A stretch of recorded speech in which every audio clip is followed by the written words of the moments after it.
Corona মহামারী চলাকালে আশার আলো নিয়ে এসেছিল করোনার টিকা। সম্প্রতি সেই টিকার পার্শ্ব প্রতিক্রিয়ার বিষয়টি সামনে এসেছে। ব্রিটিশ ফার্মাসিউটিক্যাল প্রতিষ্ঠান অ্যাস্ট্রাজেনেকা স্বীকার করেছে তাদের করোনার টিকা কোভিশিল্ডে পার্শ্ব প্রতিক্রিয়া আছে।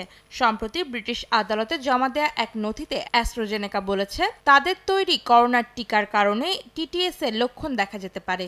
এর কারণে মানুষের রক্তে প্ল্যাটিলেট কমে যায় এবং দেহের ভেতর রক্ত জমাট বেঁধে যায়। এছাড়া মাথা ব্যথা, পেট ব্যথা, পা ফুলে যাওয়া, শ্বাস নিতে সমস্যা হওয়া এবং মনোযোগে ঘাটতি সহ নানা সমস্যা দেখা দিতে পারে।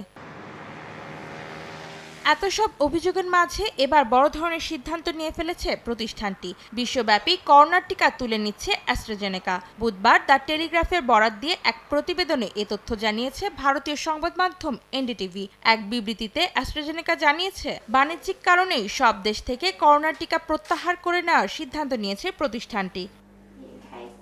জয় ব্রাইট লক টেকনোলজি সাধারণ পাউডারের তুলনায় দেয় দ্বিগুণ উজ্জ্বলতা। রিন অ্যাডভান্সড দেয় দ্বিগুণ উজ্জ্বলতা। যদিও টিকার পার্শ্ব প্রতিক্রিয়ার সঙ্গে বাজার থেকে ভ্যাকসিন তুলে নেওয়ার কোনো সম্পর্ক নেই বলেই দাবি করেছে অ্যাস্ট্রাজেনেকা। তাদের কথায় এটি সম্পূর্ণভাবেই কাকতালীয় ঘটনা।